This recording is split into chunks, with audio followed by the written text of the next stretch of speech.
isang lugar sa lalawigan ng Bataan.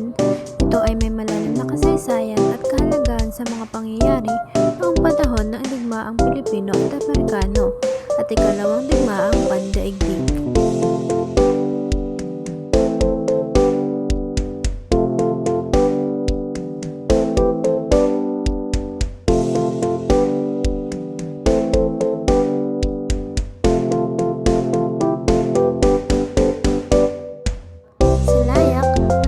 Ang First Line of Defense Monument na naglalarawan ng kahalagahan ng lugar bilang bahagi ng kasaysayan ng Pilipinas.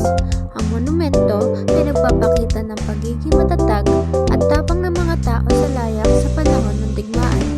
Ito ay isang simbolo ng pagmamahal sa bayan at pagiging handa sa anumang hamon upang ipagtanggol ang kalayaan at karangalan ng komunidad.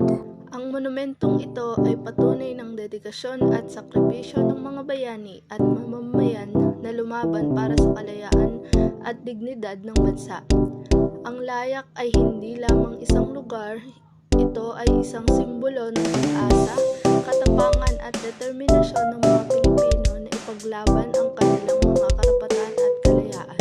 Sa kasalukuyan, ang First Line of Defense Monument ay patuloy na pinagmamalasakitan at binibigyang halaga bilang isang lugar ng kasaysayan at kultura sa Bataan. Ito ay patuloy na nagbibigay inspirasyon sa mga susunod na henerasyon upang ipagpatuloy ang pagpapahalaga sa kasaysayan, kultura at pagiging Pilipino.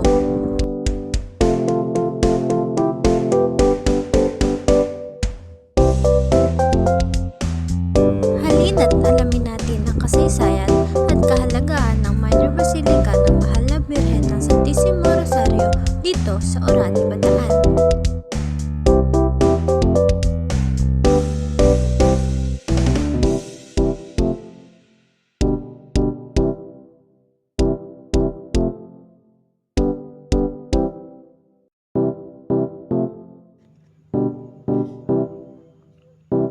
Sabi ng mga matatanda, ang Minor Basilica na ito ay isa sa mga pinakamahalagang simbahan sa Bataan.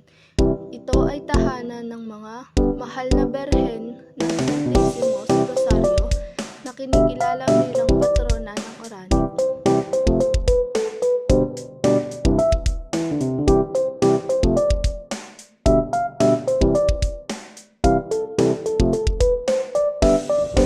Sa aking napag-aralan, itinatag ang Minor Basilica ng Mahal na Birhen ng Santissimo Rosario noong April 21, 1714. Ito ay isa sa mga pinakamatandang simbahan sa Bataan at patuloy na naglilingkod sa mga deboto ng Mahal na Birhen.